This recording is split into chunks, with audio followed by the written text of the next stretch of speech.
I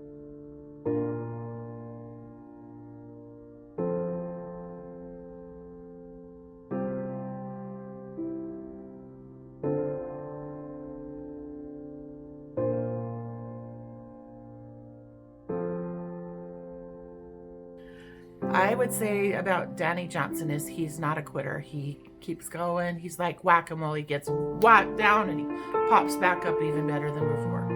I'd say he's a very creative person. He always knows how to fix problems when they arise.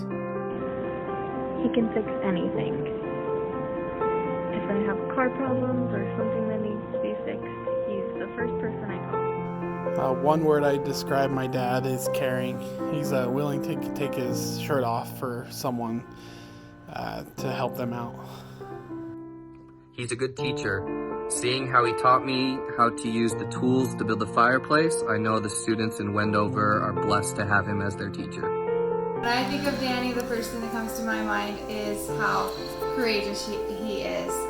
How everything that he's done in his life with being an EMT, with being chief of police, and just everything, just being a dad, like he's just super courageous.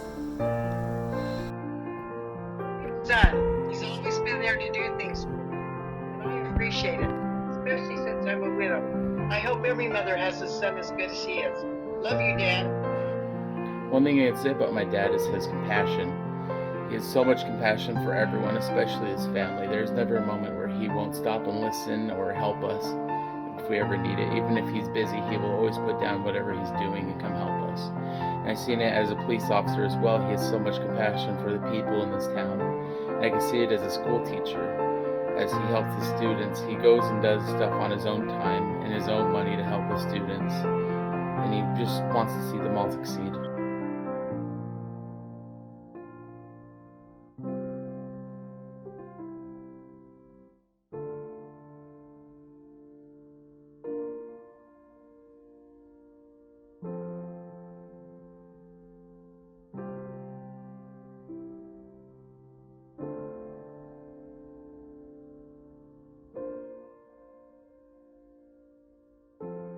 So what got you into police work? Well, I was working at North American Firearms as a machinist, and on the way home one day I got pulled over, and I started talking to the cop about what it's like being a cop, and it kind of interested me, and I kind of wanted to go in the military, but that didn't work out, so I thought this was a good alternative, so I started working my way, applying and doing what it took to get to be a police officer, and I got my opportunity working for Roosevelt Police Department. And to do that, I had to go through the police academy, which I started in October, and I graduated actually just right before Christmas on 1984, and moved to Roosevelt. And in January I started patrolling on my own, and that's when I had one of my first big cases that kind of threw me for a loop. Out there, the men worked on the rigs, and they'd be gone for a week, and this guy could not get a hold of his hadn't been able to get a hold of his wife and 10-year-old daughter, so he wanted to just do a welfare check. And I got the call to go do the welfare check, so I went over to the trailer court. They lived in a little mobile home, and beat on the door, tried to get him. I noticed the car was there that they told me to be there, and this is winter in Roosevelt, which is like cold, and the window was open. And I knew something was wrong, wasn't sure what I could legally do, so I happened to call over my sergeant, which happened to be the detective sergeant, and we ended up breaking into the home and found the mother and daughter murdered, and it was a pretty gruesome murder. And I was able to work with the detective all the way through solving that case. Kind of a funny story on that. We got a suspect right off the bat pretty quick, and we went over and knocked on his door, and he wouldn't answer, so I staked out the house why the detective got the warrant, and then when we broke in, he'd killed himself. And so he was processing the scene, and I had my back to the suspect. He was in the back bedroom, and the detectives give me things to do, and all of a sudden he yells out, "He moved!" And I jumped out of my skin and run over the detective out the door. So how did you get to Grantsville, of all places? In 1986, oil prices dropped, which is Roosevelt's economy, and it was a 13-man department when I was there, and I was badge number 12, and they told us 5 of us was going to be laid off in July. So I started looking immediately. Grantsville was hiring, Lehigh was hiring, and I applied at both those places, interviewed at both those places, and right after I'd gotten back from both interviews, almost when I walked through the door, my phone was ringing, and Chief Skinner of Grantsville City offered me a job, and I accepted it. And then the very next day, the chief of Lehigh called and offered me the job, but I turned it down because I'd already committed to come to Grantsville. As you were working here in Grantsville, you were able to get to the rank of chief. Tell us about that process. Well, I started off as a patrolman, but I was only a patrolman from about April to October when the current sergeant quit.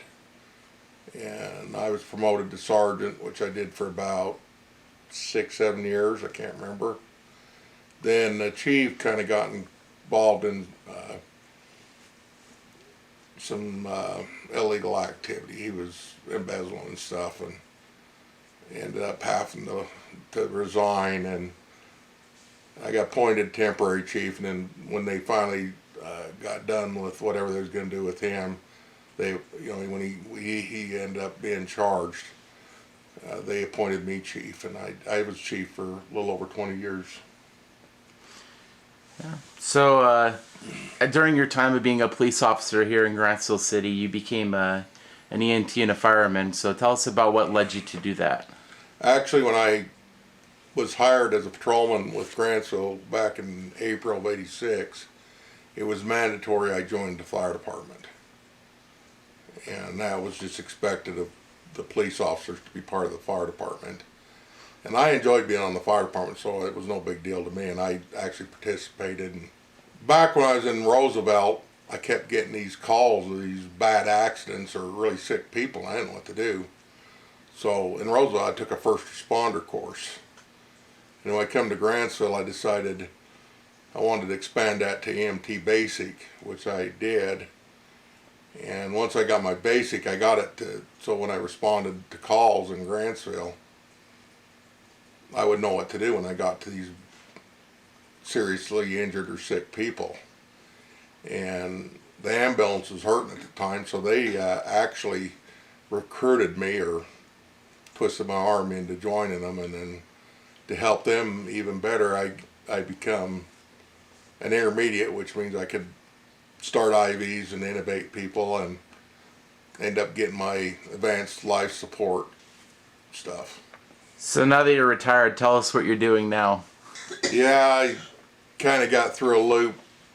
Almost had 30 years in, and circumstances I ended up retiring earlier than I thought I would, and I didn't know what the heck I was going to do. And my wife Lisa suggested maybe I look at going to college, and I thought, I really like the EMT stuff, so I thought I'd go to be a nurse.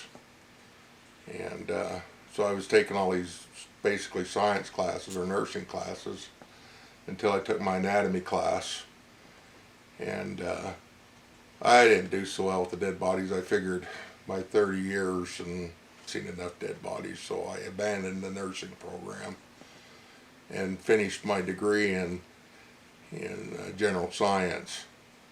And a friend of mine, she's actually a neighbor, told me that Wendover was looking for a science teacher. And so I applied for the job, and I got it, and that's where I teach now, is Wendover. I'm the science department. I get to teach it all. I'm a physics teacher, a biology teacher, earth science teacher, and a industrial maintenance technology teacher. And I enjoy it.